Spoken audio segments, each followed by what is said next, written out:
Lisa Holstead. El 12 de agosto de 1986, el cuerpo de una mujer fue encontrado en un pantano en Green Bay, Wisconsin. La mujer había sido agredida y estrangulada. Rápidamente, fue identificada como Lisa Holstead, de 22 años. Lisa tenía un hijo de 5 llamado Jeremy. Los investigadores recogieron una muestra de ADN de su cuerpo perteneciente a la persona que le quitó la vida. Aparte de la muestra, los investigadores no tenían mucho con qué continuar y el caso quedó cerrado. En 2018, se pudo crear un perfil de ADN para la muestra. Luego, los investigadores de Green Bay enviaron el perfil a una empresa de pruebas genéticas. La empresa utilizó la genealogía genética para crear una lista de familiares del sospechoso. Luego, los investigadores pudieron reducir los detalles hasta que encontraron al hombre que creían que era el responsable. El detective de la policía de Green Bay, David Graff, describió el proceso como básicamente hacer un árbol genealógico a la inversa. Aunque los investigadores estaban seguros de haber identificado al hombre que buscaban, tenían que estar 100% seguros. El 15 de septiembre del 2020, las autoridades recogieron latas de cerveza y cigarrillos que utilizó el sospechoso. Al momento, estos artículos fueron enviados para pruebas de ADN. Los resultados de estas pruebas confirmaron que el ADN de este hombre coincidía con el ADN encontrado en la escena del crimen. Su nombre era Lou Griffin. Tenía un largo historial de violencia contra mujeres y niños, por lo que fue arrestado en 1981 por un delito no relacionado. Desafortunadamente, esto fue antes de que la policía comenzara a recolectar ADN. En 1986, cuando le quitó la vida a Lisa, estaba en el área de Green Bay porque estaba bajo libertad condicional. En octubre de 2020, Griffin, de 65 años, fue arrestado por lo que le hizo a Lisa. Fue llevado a la cárcel del condado de Brown. Jeremy, el hijo de Lisa, que tenía solo 5 años cuando le quitaron la vida a su madre, dijo lo siguiente sobre el arresto. Desafortunadamente, la madre de Lisa falleció hace unos años y nunca supo quién le quitó la vida a su hija.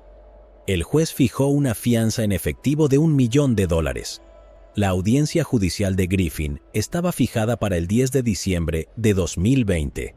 En febrero de 2021, Griffin escribió una carta a una estación de televisión local donde afirmaba que se habían violado sus derechos. Según él, los investigadores lo acusaban falsamente del crimen. También planteó una cuestión con su bono de $1 millón. Dijo que es un hombre de 65 años que había diezmado a la comunidad durante más de 40 años. El juicio de Griffin comenzó a finales de 2022. El 27 de enero de 2023, Griffin no se opuso ante el tribunal. Así pues, un juez lo declaró culpable y fue sentenciado el 27 de marzo de 2023. Bradley Bellino. Brad Bellino, de 12 años, vivía en Youngstown, Ohio, en 1972. Era el menor de 4 hermanos y disfrutaba jugando béisbol. El 31 de marzo de 1972, Brad salió de la casa de un amigo en el vecindario de Applewood Acres, pero nunca regresó a su casa, ubicada en McClurg Road. La policía inmediatamente comenzó a buscar a Brad cuando sus padres denunciaron su desaparición. Unos días después de ser visto por última vez, el 4 de abril de 1972, su cuerpo fue encontrado por un recolector de basura en un contenedor cerca de Isalis y Boardman Plaza. Una autopsia determinó que Brad había sido agredido y estrangulado con un cinturón que todavía llevaba alrededor del cuello. A pesar de los informes policiales sobre posibles pistas en el caso, la ayuda de un psicólogo y una recompensa de $2,000, los investigadores no pudieron identificar quién era el responsable. Donald Templeman fue el mejor amigo de Brad y la última persona que lo vio con vida después de que abandonara su casa en marzo de 1972. Templeman y Brad eran inseparables. Incluso iban a la misma escuela, se quedaban a dormir y jugaban en los mismos equipos deportivos. Cuando empezamos a jugar béisbol juntos, yo era el lanzador, él era el receptor y mi papá era el entrenador, dijo Templeman.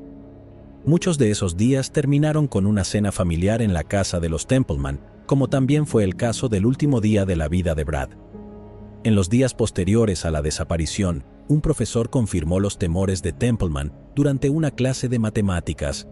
Tengo algunas noticias, el chico Bellino ha sido encontrado. Todos aplaudieron y se emocionaron. Pero luego dijo, está muerto, y se hizo el silencio. El oficial de policía de Boardman, Robert Rupp, fue quien llegó por primera vez a la escena del crimen y quien investigó el caso. En ese momento juré que trabajaría muy duro para descubrir qué le pasó.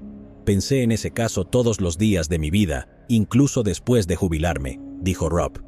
El 24 de enero de 2023, la policía de Boardman celebró una conferencia de prensa para anunciar que el caso de Brad había sido resuelto. El sospechoso fue identificado como Joseph Norman Hill, quien falleció en 2019 por causas naturales. Hill tenía 32 años en el momento del crimen. No se pudo encontrar ningún vínculo entre Hill y la familia Bellino. Hill vivía en Shadyside Drive en Boardman en ese momento, pero se mudó a California en 1978, donde residió hasta su fallecimiento en julio de 2019. Durante su estadía en Boardman, Hill fue camionero para una compañía de agua embotellada. Otros 2 casos sin resolver que involucran a adolescentes desaparecidos ocurrieron durante el tiempo que Hill estuvo en Boardman. Estos casos incluyen uno de Thomas Baird, de 15 años, que fue encontrado en Lake Park Road en 1970, y uno de David Evans, de 13 años, que desapareció en enero de 1975. 6 días después, el cuerpo de Evans fue encontrado congelado entre los arbustos de un estacionamiento. Ahora se está investigando si Hill fue responsable de algún otro delito. La policía dice que pudieron identificar al tipo como el culpable porque se encontró su ADN en la ropa de Brad. Este es un caso que dominó los titulares durante años después de que sucediera y ahora definitivamente está por fin resuelto. Felicia McGuire. Felicia McGuire, de 32 años, vivía en el condado de Suffolk, Massachusetts, en 2007. Tenía un hijo de 10 años y estaba saliendo con David Peña, de 17 años. Felicia fue vista por última vez el 7 de octubre de 2007, en el área de Roxton Street, en el vecindario Dorchester de Boston. Su madre denunció su desaparición 10 días después. Múltiples testigos informaron de actividades sospechosas por parte de Peña en las horas y días posteriores a su desaparición. Peña dijo a los investigadores en 2007 que estuvo involucrado en una confrontación física con Felicia y que ella lo apuñaló con unas tijeras.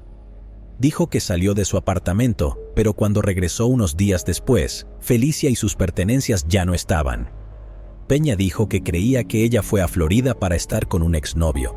Los vecinos dijeron a los investigadores que vieron a Peña con una herida esa noche, y unos días después dijeron que vieron a Peña y a un hombre que se creía era su hermano alrededor de las 4 de la mañana. Estaban luchando por cargar lo que parecía ser un objeto voluminoso, con manta multicolor enrollada. Había una persona en cada extremo de la manta enrollada. Se vio a los hombres colocando la alfombra y la manta en la parte trasera de un automóvil, alejándose a gran velocidad. La policía dedicó muchos recursos y pasó mucho tiempo buscando a Felicia, pero su cuerpo nunca fue encontrado. Tampoco había pruebas suficientes para acusar a David Peña de ningún delito, por lo que el caso quedó congelado durante algún tiempo. En 2017, se llevó a cabo una búsqueda de Felicia en la zona boscosa de West Roxbury, Massachusetts, pero no se encontró nada sustancial. Además, en 2017, otro testigo se presentó para hablar con los investigadores. Dijo que David Peña le pidió que le ayudara a sacar objetos del apartamento que él y Felicia compartían, incluida una alfombra enrollada que era difícil de transportar. El testigo que ayudó a transportar la alfombra enrollada dijo que inmediatamente pensó que había un cuerpo envuelto en la alfombra y la manta. Además, el testigo dijo que llevaron lo que creía que era el cuerpo de Felicia a una zona boscosa con estacionamiento en el área de Boston. Una vez en la zona boscosa, el testigo afirmó haber visto que en realidad se trataba del cuerpo de Felicia. El 17 de enero de 2023, David Peña, de 33 años, fue arrestado en Florida. Ya estaba detenido por un asunto no relacionado. La policía también descubrió que había otra orden de arresto contra él por cargos de tráfico de cocaína. El fiscal de distrito, Kevin Hayden, dijo lo siguiente: la información que condujo al arresto de Peña se desarrolló a través de entrevistas realizadas desde la desaparición de Felicia McGuire, la última de las cuales tuvo lugar en marzo de 2022. Peña se encuentra actualmente en una prisión de Dorchester, Massachusetts. Está previsto que comparezca ante el tribunal el 17 de febrero de 2023 para una audiencia de causa probable. Los familiares de Felicia estuvieron en el tribunal para su lectura de cargos, pero no hicieron comentarios sobre el arresto de Peña. No hemos hablado en 15 años, no vamos a hablar hoy. Hay una razón para eso. Michael Sharp. En junio y julio de 1984, 4 mujeres distintas fueron violadas y agredidas por el mismo hombre en Connecticut. Las 4 víctimas nunca fueron nombradas públicamente y solo se las conoció como la desconocida 1, 2, 3 y 4. Las 4 víctimas informaron que un agresor no identificado les vendó los ojos y las agredió dentro de sus casas. Todos denunciaron que su atacante rebuscó entre sus pertenencias personales, comió comida de sus refrigeradores y dejó los grifos abiertos. Los investigadores vincularon los 4 crímenes porque el ADN recolectado en las escenas mostró que solo un hombre era el responsable. Desafortunadamente, el ADN no estaba lo suficientemente avanzado en 1984 para identificar a este agresor desconocido. Los crímenes tuvieron lugar en Windsor, Bloomfield, Middletown y Rocky Hill, todos en Connecticut. Con el paso de los años, las pistas se agotaron o no se materializaron mientras los detectives buscaban incansablemente cualquier indicio sobre quién podría haber estado detrás de los actos. Los investigadores tuvieron un respiro en 2020 cuando la tecnología de ADN implicó a Michael Sharp en los casos sin resolver. Las pruebas de ADN recopiladas en las escenas del crimen, incluida la ropa de cama, la ropa de lavandería y las toallas, coincidieron con Sharp y lo vincularon con las oscuras escenas. El ADN recuperado de su basura por los investigadores demostró que él era efectivamente el responsable. En noviembre de 2020, Michael Marion Sharp, de 69 años, fue arrestado. Con este arresto, las víctimas de estos crímenes que habían esperado más de 3 décadas para que su atacante fuera llevado ante la justicia, ahora saben que éste deberá rendir cuentas por sus crímenes. Esto es lo que dijo el fiscal general del estado, Richard Colangelo, en un comunicado. Recurrir a la genealogía genética forense como posible avance para casos sin resolver muestra que los investigadores de la Unidad de Casos sin Resolver nunca olvidan a las víctimas de estos crímenes. También se pronunció el fiscal estatal adjunto supervisor, John Fahey, jefe de la Unidad de Casos sin Resolver, en un comunicado después de que Sharp fuera arrestado. Sharp fue una vez director ejecutivo de un grupo que dirigía la Academia Hamoche, una escuela autónoma gratuita en Hartford. El juicio del tipo comenzó en noviembre de 2022 en el Tribunal Superior de Hartford. 3 de las mujeres se encontraban en la sala del tribunal, mientras que la 4ª participó mediante videoconferencia. Las 4 testificaron sobre haber sido atacadas en sus habitaciones en medio de la noche y cómo sufrieron un trauma de por vida. Los familiares de Sharp también testificaron y pidieron indulgencia al juez. No obstante, las muestras de ADN tomadas de la basura fuera de la casa de Sharp y luego de sus mejillas coincidieron con el ADN encontrado en las escenas de los crímenes. Los expertos forenses dijeron al jurado que había una probabilidad de 1 entre 7,000 millones de que el ADN perteneciera a otra persona que no fuese Sharp. La primera víctima, una mujer de 25 años que vivía en un apartamento en Bloomfield, informó que había sido asaltada por un hombre el 3 de junio de 1984. Ella les dijo a las autoridades que había estado durmiendo en su habitación cuando Sharp entró en su morada. El intruso puso su mano sobre mi boca y me dijo que no gritara o nos dispararía a mí y a mi compañero de cuarto. Sharp fue condenado por los 8 cargos de secuestro que se le habían presentado después de un juicio de 5 días en el que un jurado estatal en Hartford deliberó durante menos de 1 hora antes de emitir su veredicto unánime. No se le podía acusar de agresión porque en ese momento había un plazo de prescripción de 5 años. Sin embargo, los cargos por secuestro no tienen ese límite. Sharp luego se disculpó con las mujeres, pero dijo que padecía problemas de memoria y no recordaba los actos. No sé qué pasó, no sé, pero lo siento mucho, dijo. Usted se merece algo mejor. Nadie debería jamás entrar a tu casa y violarte. Si yo fuera esta persona, si yo fuera este monstruo, espero que él esté muerto dentro de mí después de esos 2 meses de mi vida. El 9 de enero de 2023, Sharp, de 71 años, recibió una sentencia de 72 años por su papel. El juez, que dictó la sentencia en un tribunal de Hartford, impuso un mínimo de 40 años entre rejas. El juez comparó el dolor que soportaron las víctimas de Sharp con sentencias de cadena perpetua. Las 4 mujeres quedarían para siempre atormentadas por el agonizante trauma que él les infligió. El juez describió al tipo como un depredador. «Usted encaja en esa definición», exclamó el juez en el tribunal. «Una persona que explota despiadadamente a los demás». prosiguió. La sentencia de hoy muestra que años de arduo trabajo y colaboración entre múltiples agencias en la búsqueda de justicia pueden conducir a un resultado exitoso, cerró el fiscal jefe del estado, Patrick Griffin. Los investigadores y fiscales de la unidad de casos sin resolver nunca se dan por vencidos en estos casos difíciles y buscan los últimos avances en ciencia forense y otras tecnologías para ayudar a resolverlos. Nuestra esperanza es que esta sentencia de prisión traiga algo de paz a todas las valientes mujeres que testificaron en el juicio. Tammy Sellers Holland. Tammy Sellers Holland, de 50 años, vivía en el condado de Randolph, Carolina del Norte, en 2014.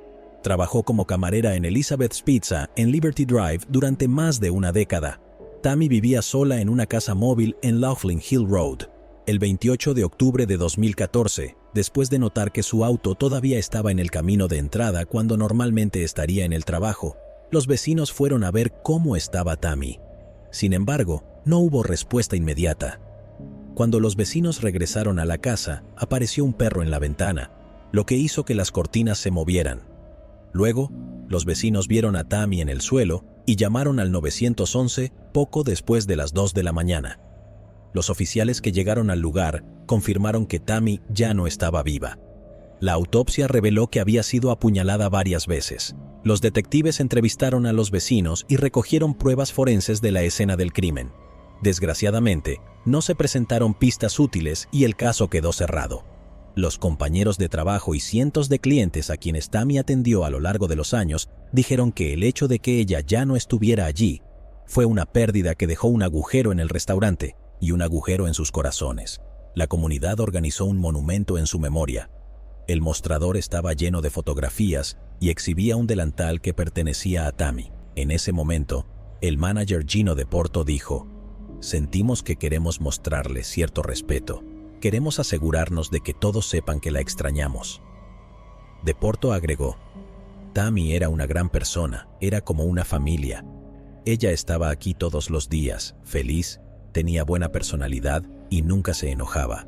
Siempre respetó a todos, amaba a los cocineros de atrás, siempre trabajaba junto con los cocineros y nunca se tomaba un día libre a menos que estuviera enferma». El 7 de febrero de 2023, Roy Lee White, de 50 años, fue arrestado acusado de complicidad en un delito grave.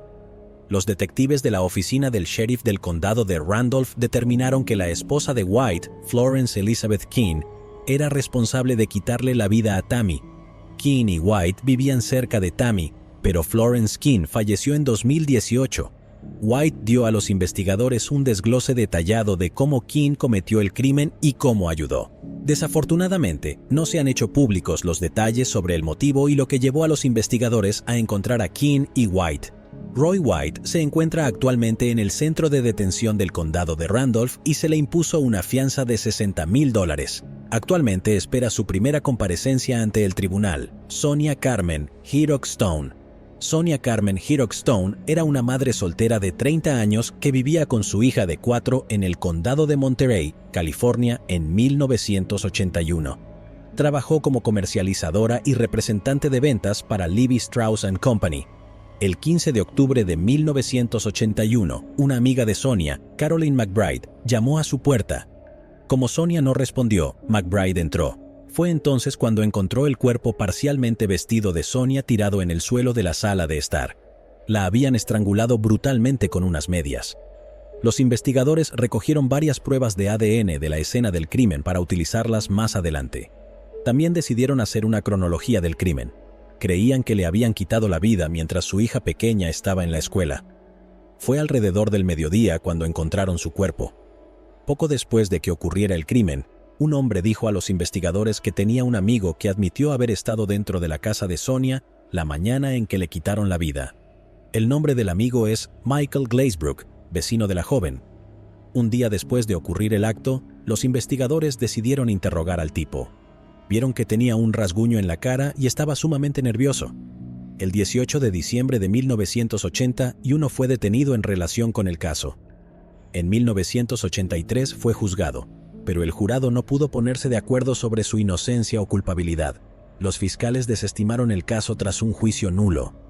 A principios de la década de 1980, las pruebas de ADN estaban muy lejos. Se encontró sangre debajo de las uñas de Sonia, pero los técnicos del laboratorio solo pudieron decir que no le pertenecía. En 2020, los investigadores decidieron reexaminar el caso. Volvieron a analizar la evidencia de ADN que habían recopilado en 1981. Luego pudieron crear un perfil de ADN per se. Como todavía creían que Michael Glazebrook estaba involucrado, recogieron su muestra de ADN. Después de algunas pruebas más, se confirmó que Michael Glazebrook era el responsable de quitarle la vida a Sonia. Glazebrook, de 65 años, fue arrestado en su casa en Seaside, California, en agosto de 2021. Trabajaba como conductor de autobús escolar, lo cual es absolutamente aterrador. Glazebrook se encontró en la cárcel del condado de Monterey, donde fue recluido bajo fianza fijada en $1 millón. El hombre fue declarado culpable del crimen el 8 de febrero de 2023. Su sentencia está programada pronto y se enfrenta a una cadena perpetua sin posibilidad de libertad condicional. Mary Prieur. Mary Prieur y su esposo Leonard vivían en Flint, Michigan. Fueron dueños de la tienda de dulces Sweet Marie durante muchos años antes de venderla. Luego se mudaron a Lennon, Michigan, para jubilarse. Pero en 1990, Leonard falleció.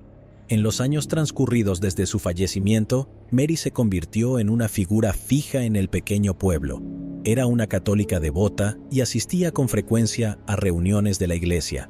Los residentes de Lennon recordaban haberla visto caminar desde su casa hasta el restaurante de la ciudad para almorzar y cenar la mayoría de los días. El 27 de febrero de 1997, los equipos K-9 de la Policía Estatal de Michigan que participaban en un entrenamiento en el área encontraron el cuerpo de Mary, de 88 años, en una zona boscosa cerca de su residencia. La habían golpeado, estrangulado y agredido sin piedad. Fue un crimen que conmocionó a la pequeña comunidad de Lennon. Los investigadores recogieron ADN en la escena del acto que pertenecía al sospechoso. También realizaron cientos de entrevistas para obtener pruebas en el caso y dieron seguimiento a docenas de pistas. Rápidamente se concentraron en Michael Burr. Vivía en una residencia a pocos pasos de la casa de Mary.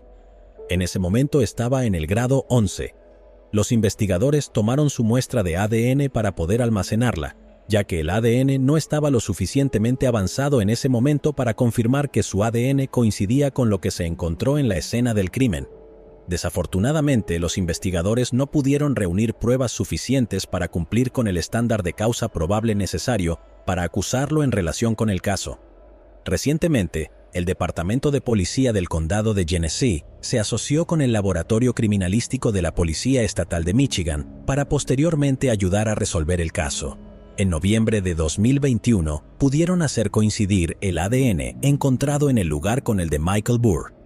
El fiscal del condado de Genesee, David Layton, dijo que la evidencia de ADN muestra una probabilidad entre 1.9 de octillones de que Michael no fuera responsable de lo que le sucedió a Mary. En última instancia, lo que queremos aquí es un cierre para la familia de la víctima, declaró. Queremos un cierre porque cuando pierdes a un ser querido de una manera tan brutal, nunca lo olvidas. Nunca tienes un día tranquilo en el que puedas dejar de pensar en ello. Posteriormente, Michael fue recluido en la cárcel del condado de Genesee sin derecho a fianza. Tuvo una audiencia de causa probable en el Tribunal de Distrito del Condado el 24 de noviembre de 2021, donde los fiscales presentaron las pruebas en su contra. Este caso concluyó el 3 de febrero de 2023, cuando Michael Burr fue sentenciado de entre 10 a 20 años de prisión. El sheriff del condado de Genesee, Chris Swanson, dijo lo siguiente después de la sentencia. Aunque Mary no tenía parentesco sanguíneo conmigo, mi familia creció con ella. Me asignaron este caso cuando era un joven sargento detective y 21 años después, aquí estamos. Cuando ves que la gente se acerca y permite que las familias tengan respuestas a sus preguntas, especialmente en un caso tan violento como este, es por eso que nos cortamos los talones y prestamos juramento. Por eso nos convertimos en policías e investigadores, añadió. Aunque no tengo la misma relación que la familia detrás de mí tiene con Mary, Mary es mi familia y es un gran día. Opal Whale, de 82 años, vivía en el condado de Pinellas, Florida, en 1987. Vivía sola cerca de su hermano y su cuñada y recibía visitas frecuentes de su familia. Por lo tanto, fue inusual que Opal no contestara el teléfono la mañana del 9 de febrero de 1987, después de que su cuñada la llamara. Creyendo que Opal había salido a dar un paseo rutinario, la cuñada la llamaba cada 5 minutos. Aún sin respuesta, decidió pasarse por allí y descubrió que la luz nocturna de la cocina todavía estaba encendida, lo cual era extraño porque Opal la apagaba habitualmente cuando se despertaba a las 6 de la mañana. Entonces, la cuñada encontró un cristal que habían quitado de una puerta que daba a la habitación. Estaba apoyado contra una pared exterior. En el interior, la mujer hizo un trágico descubrimiento. El cuerpo de Opal estaba en su dormitorio. Sí, amigos. Tenía sangre alrededor de la boca, hematomas en la cara y marcas de ligaduras alrededor del cuello. Los investigadores que llegaron al lugar del crimen descubrieron que un cable a tierra de una línea telefónica estaba cortado, aunque no interrumpió el servicio. No había huellas dactilares en el cristal de la ventana, pero sí marcas de cuero o de guantes, y también había marcas de rasguños y marcas de palanca en la puerta que comunicaba con el piso de la habitación, cerca del pestillo. Los investigadores determinaron que varios cajones parecían haber sido registrados apresuradamente, y las cajas quedaron parcialmente abiertas. Eso incluía un joyero, dejado sin la tapa, y el forro de fieltro parcialmente fuera de la caja, además de artículos varios, incluido el anillo de bodas de Opal. Todo fue robado. Los pelos de la persona que los investigadores creían que era el sospechoso fueron recuperados de la casa de Opal. Aunque los investigadores lograron desarrollar un perfil de ADN parcial, no obtuvieron una coincidencia hasta que los detectives de casos sin resolver en diciembre de 2020 pidieron al Departamento de Aplicación de la Ley de Florida y a Parabon Nanolabs que realizaran la prueba nuevamente. La doctora Ellen Greytak, que trabaja para Parabon, dijo lo siguiente sobre el proceso.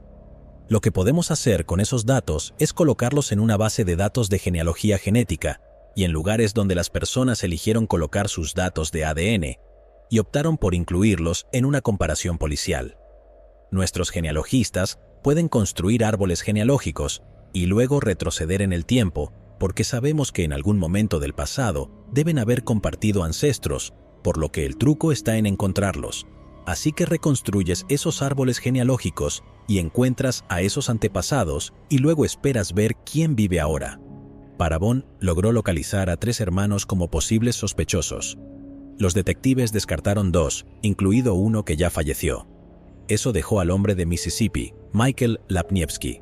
Los detectives comenzaron una operación encubierta para confirmar una coincidencia forense, incluida la recolección de pajitas de café rojas desechadas y una cuchara de restaurante con el ADN de Lapniewski, que coincidía con el perfil de los pelos en la casa de Opal. Pudieron recoger la cuchara del restaurante con la ayuda de un detective del Departamento de Policía de Bay St. Louis que era dueño de un restaurante y conocía personalmente al sospechoso. Como parte del plan, creó una promoción local que ofrecía una comida gratis, agradecía a los clientes locales y promocionaba el restaurante entre los residentes. Los investigadores atrajeron a Lapniewski allí con un folleto y, en consecuencia, obtuvieron una cuchara y un tenedor que utilizó. Lapniewski vivía a menos de media milla de Opal en el momento del crimen en 1987. Hablando con los investigadores, Lapniewski negó haber estado cerca de su casa durante ese periodo. Negó haber reconocido a Opal, haberla visto, haber hablado con ella o estar en su casa. Michael Lapniewski Jr., de 55 años, fue arrestado en Mississippi el 26 de enero de 2023 y acusado de quitarle la vida a Opal Bail. El doctor Joseph Seo es profesor de justicia penal en la Universidad St. Leo y dijo que es posible que Lapniewski haya cometido otros delitos. Dijo que los detectives ahora probablemente buscarán aquí y en todo el país otros lugares donde Lapniewski ha vivido para ver si puede estar relacionado con otros delitos. Conectarlos no es tan difícil si entiendes lo que estás buscando. Busque similitudes que no sean normales o naturales, dijo Seo.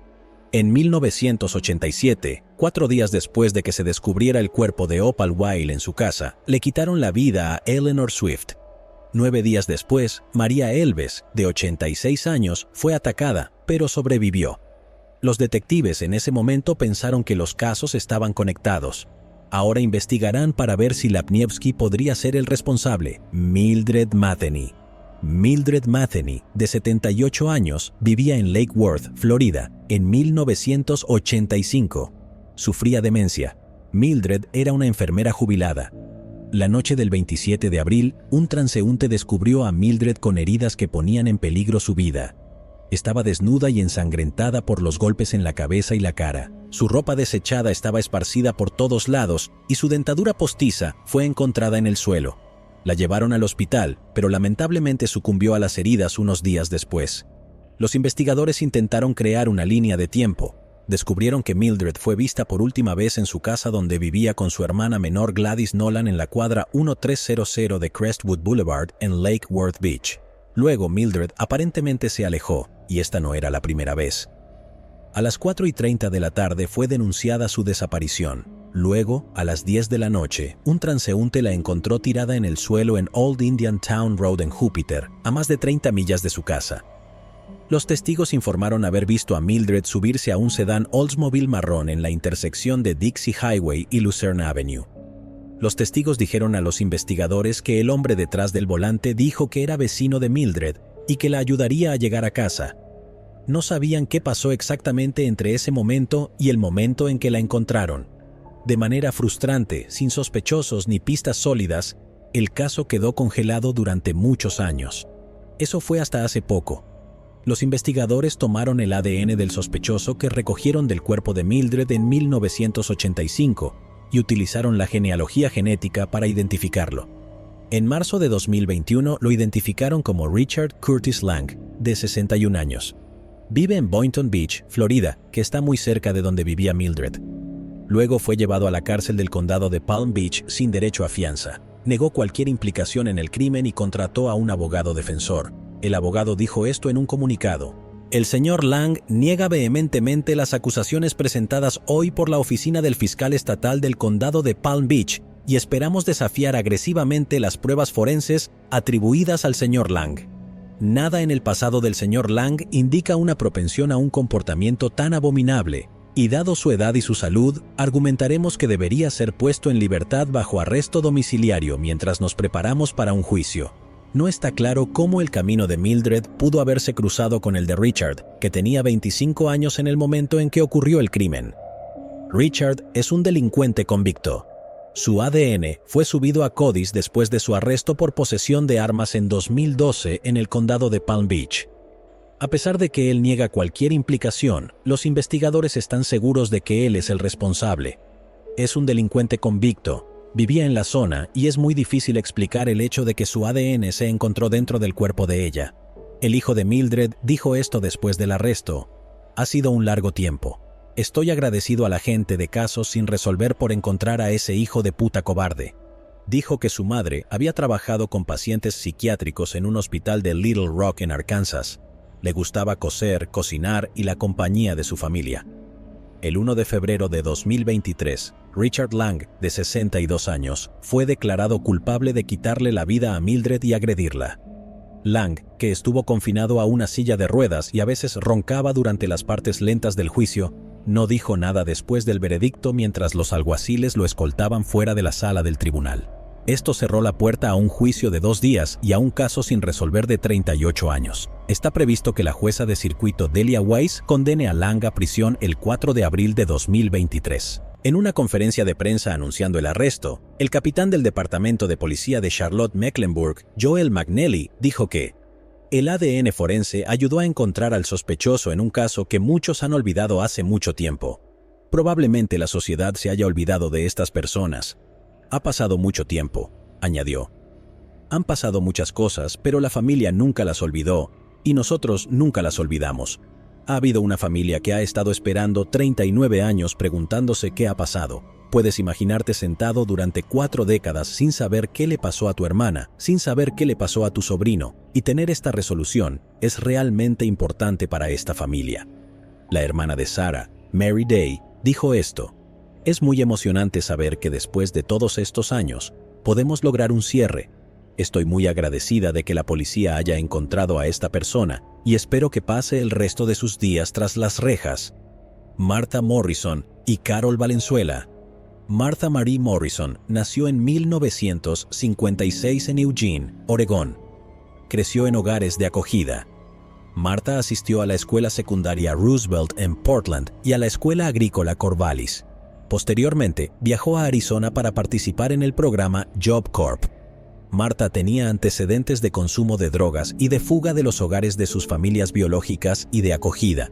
Fue vista por última vez el 1 de septiembre de 1974 cuando visitó a su familia con un hombre con el que compartía apartamento. Martha se peleó con el hombre y luego desapareció. Ella tenía 17 años en ese momento. Aproximadamente un mes y medio después de que Martha fuera vista por última vez, el 12 de octubre de 1974, se encontraron restos humanos de 2 mujeres en Dole Valley, cerca de Vancouver, Washington. Después de que se descubrieron los restos, los huesos de las víctimas fueron examinados en todo el país con la esperanza de identificarlos. Una de las víctimas fue rápidamente identificada a través de registros dentales como Carol Platt Valenzuela, de 18 años. Carol había sido denunciada como desaparecida el 4 de agosto de 1974 por su marido, después de que ella no regresara a casa después de hacer autostop a Vancouver el 2 de agosto. Los investigadores esperaban que su identificación tal vez aumentara la probabilidad de identificar a la segunda víctima. Tenían la intención de interrogar al marido de Carol, pero en ese momento se estaba recuperando de una sobredosis de aspirina. Fue arrestado pero a la vez liberado después de pasar una prueba de polígrafo el 25 de octubre de 1974. Todos los exámenes no lograron identificar a la segunda víctima. Solo se podía estimar que era blanca y tenía entre 20 y 25 años. Se crearon reconstrucciones faciales forenses de la víctima desde vistas frontales y de perfil, y se publicaron a través de un periódico, pero el público no las reconoció. También se incluyó la descripción física de la víctima, incluyendo el hecho de que tenía el cabello de textura rizada y problemas de higiene dental. Ella también parecía haber dado a luz en algún momento. La policía regresó al lugar después del descubrimiento inicial para posiblemente obtener más pruebas. También se utilizó un nuevo detector de metales prestado por un residente del condado de Snohomish, pero no arrojó nada útil. El examen de las 2 víctimas mostró que habían fallecido al menos 2 semanas antes de ser encontradas. La descomposición y la actividad animal dificultaron estimar la causa, pero las autoridades siempre creyeron que alguien les quitó la vida. Se consideró que varias personas desaparecidas en ese momento eran la segunda víctima, incluida Patty Hearst, pero luego fue encontrada con vida. Varios delincuentes en serie, como Gary Ridgway, Warren Leslie Forrest y el tipo en su pantalla cuyo nombre no podemos decir en YouTube, estuvieron vinculados al caso a lo largo de los años. En 2012, los investigadores pudieron crear un perfil de ADN de la segunda víctima, que aún no estaba identificada. Luego se recolectó ADN de muchos miembros de la familia que tenían una pariente femenina desaparecida. La hermana y el medio hermano de Martha Morrison dieron una muestra de su ADN y se utilizó para desarrollar un perfil genético para compararlo con posibles coincidencias. Se comparó con el ADN de la segunda víctima. Se observaron similitudes, pero no se estableció una coincidencia definitiva. Así pues, intervino el Sistema Nacional de Personas Desaparecidas y No Identificadas, que se especializa en localizar personas desaparecidas e identificar restos humanos. En julio de 2015, pudieron confirmar que la segunda víctima encontrada era Martha Morrison.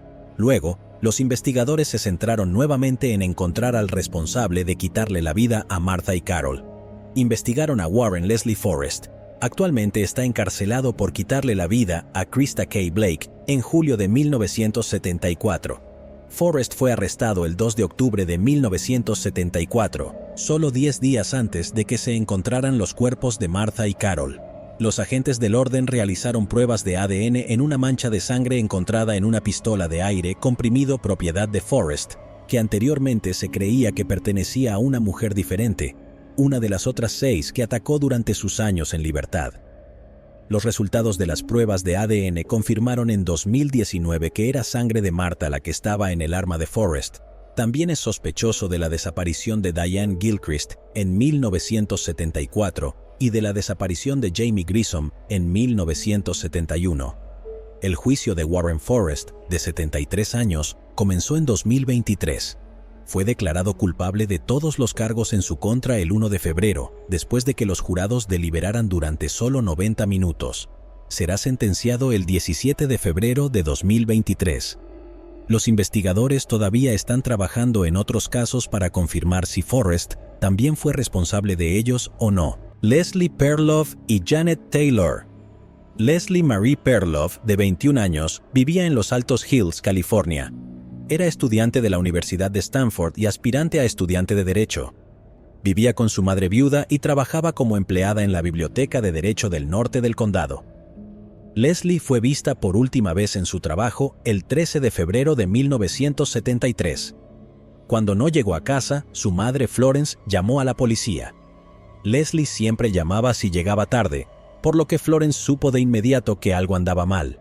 Ese mismo día, su Chevrolet Nova naranja de 1972 fue descubierto estacionado en la puerta de una antigua cantera ubicada cerca de Old Page Mill Road.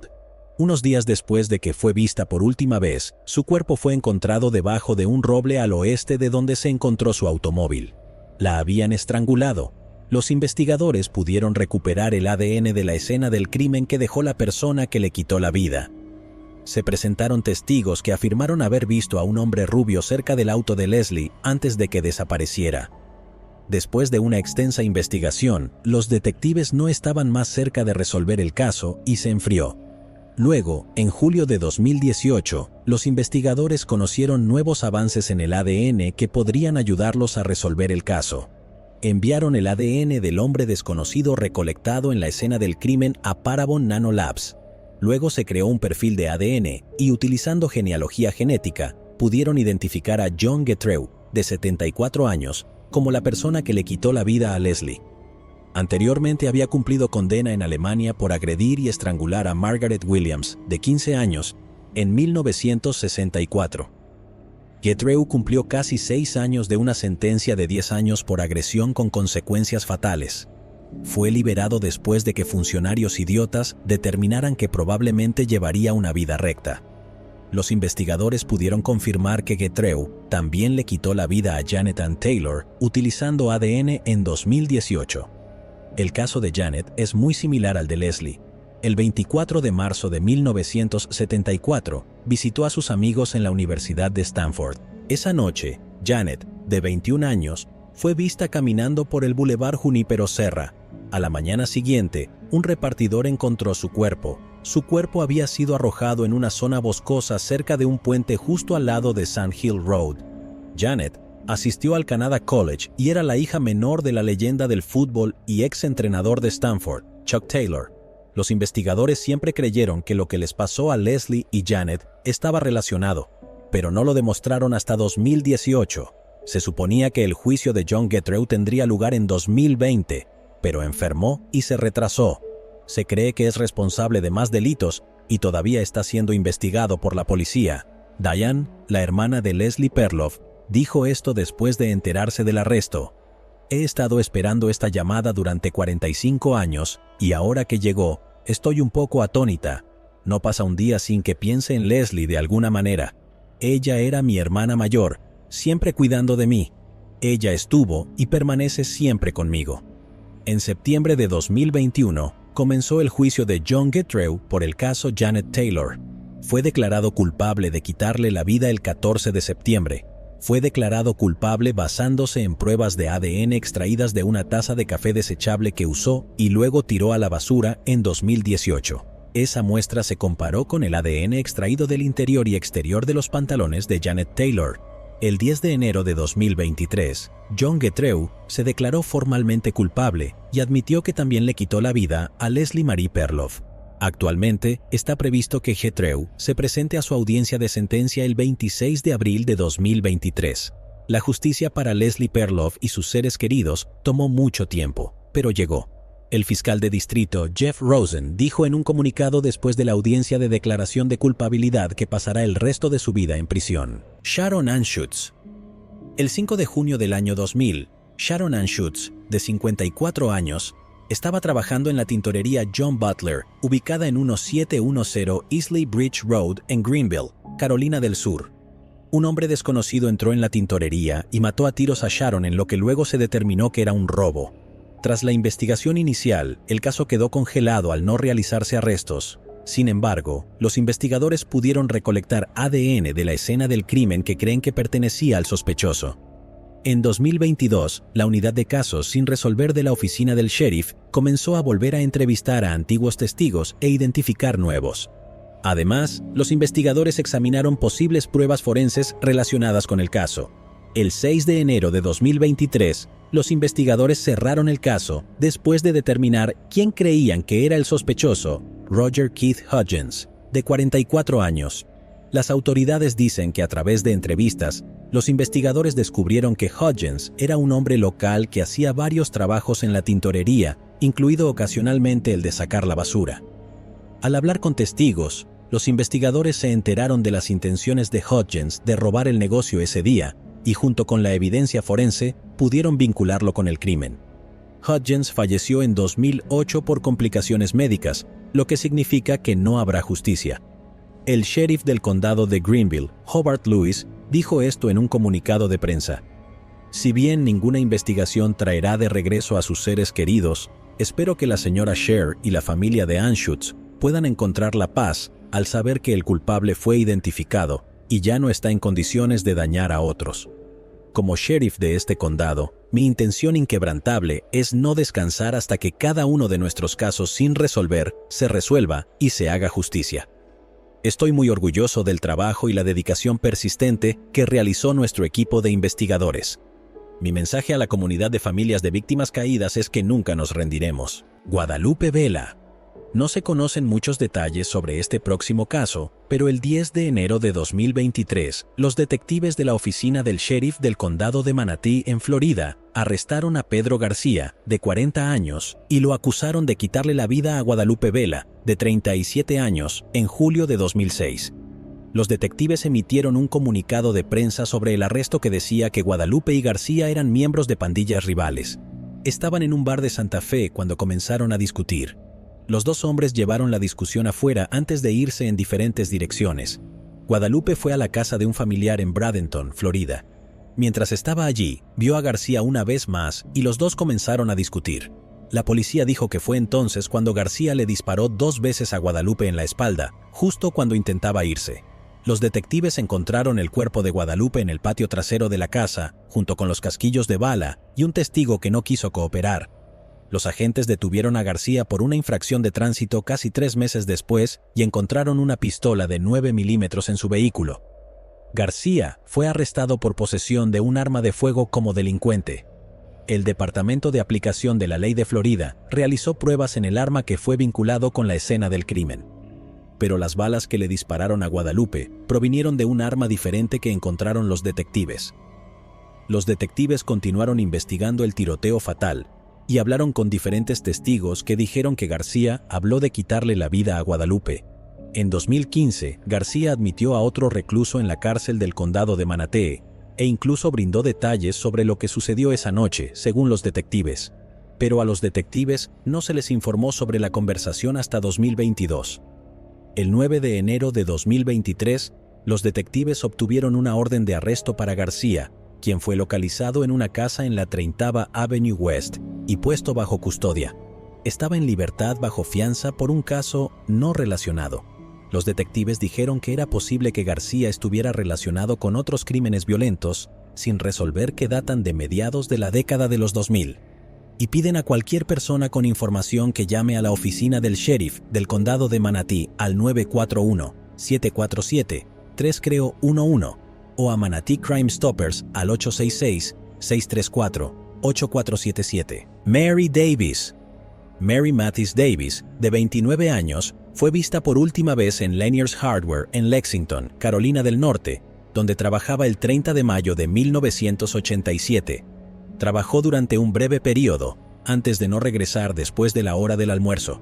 Al día siguiente, los investigadores encontraron su cuerpo detrás de una tienda Winn-Dixie en East Center Street. La habían estrangulado y agredido. El marido de Mary, Richard Davis, recordó la última vez que la vio. Los investigadores recogieron ADN del culpable del cuerpo de Mary. El ADN solo se volvió útil recientemente con los avances en la tecnología del ADN. Othram, Inc. utilizó evidencia forense para identificar a Russell Grant Wood como la persona que le quitó la vida a Mary. El anuncio se hizo el 3 de febrero de 2023. Russell Wood, que era residente de Lexington, falleció en 2013. La policía dijo que no tenía antecedentes. Los investigadores dijeron que Mary Davis y Wood eran conocidos, pero no se conocían bien. La hija de Mary Davis, Tracy Cleary, tenía 1 año cuando le quitaron la vida a su madre. Siempre escuché que ella era amable y dulce, que tenía mucha paciencia y que simplemente le gustaba la gente, dijo Cleary. Dijo que se siente aliviada por el descubrimiento del departamento porque cierra y limpia el nombre de su padre. Creo que fue un mayor alivio saber que todas estas cosas en las que tal vez he pensado durante toda mi vida son lo que podrían ser. Todo quedó demostrado, dijo Cleary.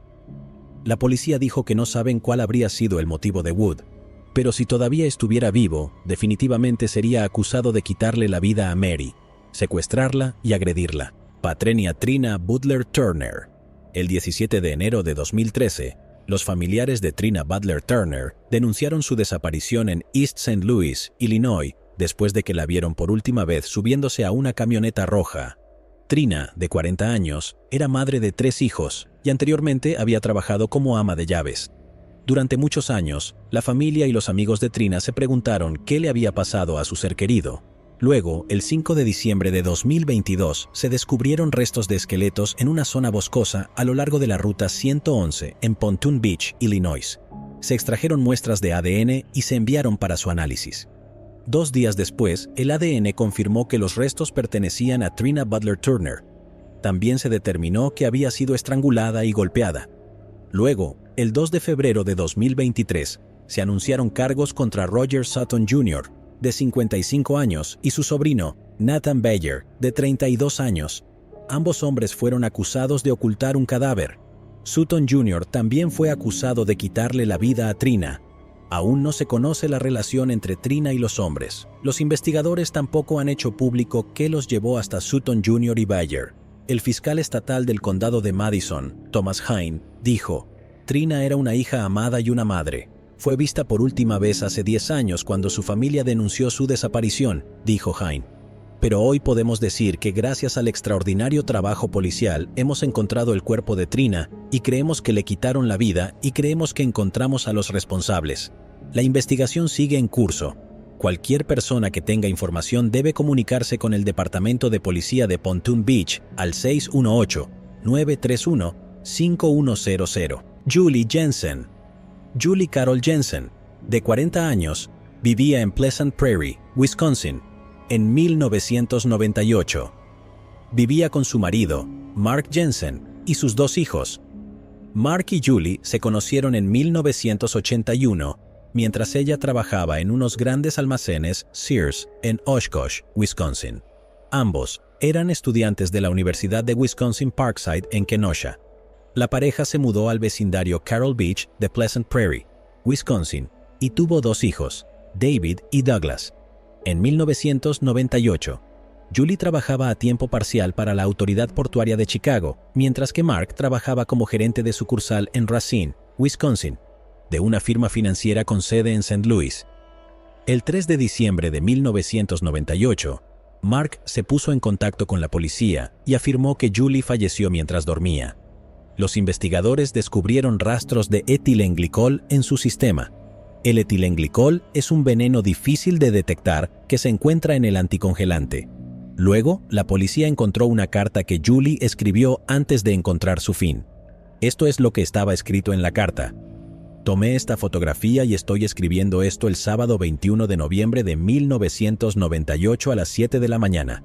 Esta lista estaba en la agenda diaria de negocios de mi esposo. No está destinado a que yo lo vea. No sé lo que significa, pero si me pasa algo, él sería mi primer sospechoso. Nuestra relación se ha deteriorado hasta convertirse en una relación cortés y superficial. Sé que nunca me ha perdonado la breve aventura que tuve con ese canalla hace 7 años. Mark vive para el trabajo y los niños. Es un ávido navegante de Internet. De todos modos, no fumo ni bebo. Mi madre era alcohólica, así que limito mi consumo de alcohol a 1 o 2 por semana. Mark quiere que beba más con él por las noches. No, nunca me quitaría la vida por mis hijos. Ellos lo son todo para mí. Tomo Tylenol y multivitaminas con regularidad. De vez en cuando tomo medicamentos de venta libre para los resfriados, Zantac o Imodium. Tengo una receta para pastillas para la migraña, que Mark usa más que yo. Rezo para estar equivocada y no pasa nada, pero estoy sospechando de los comportamientos dudosos de Mark y tengo miedo de mi muerte prematura. Sin embargo, no dejaré a David y Douglas, el mayor amor, logro y deseo de mi vida. Mis tres D-Daddy, papá, David y Douglas.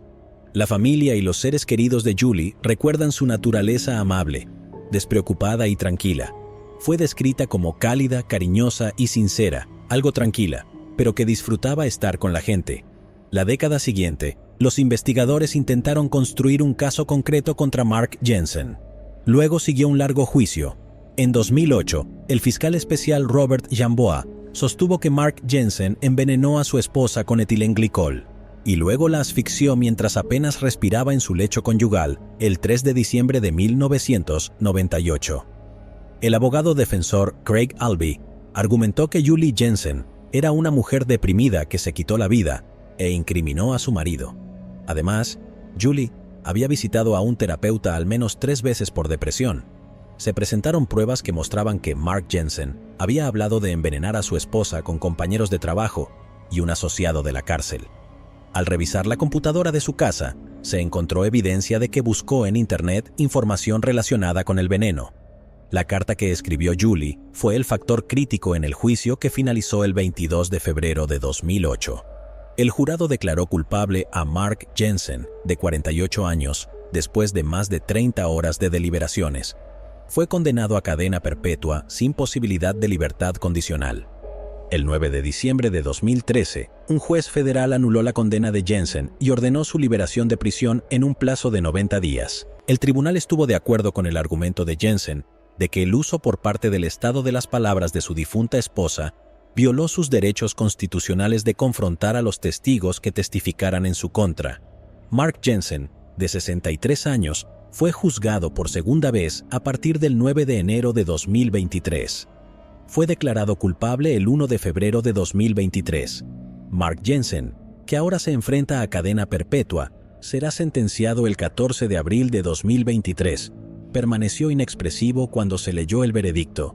¿Pero acaso no has visto este otro crimen? Yo no me lo perdería,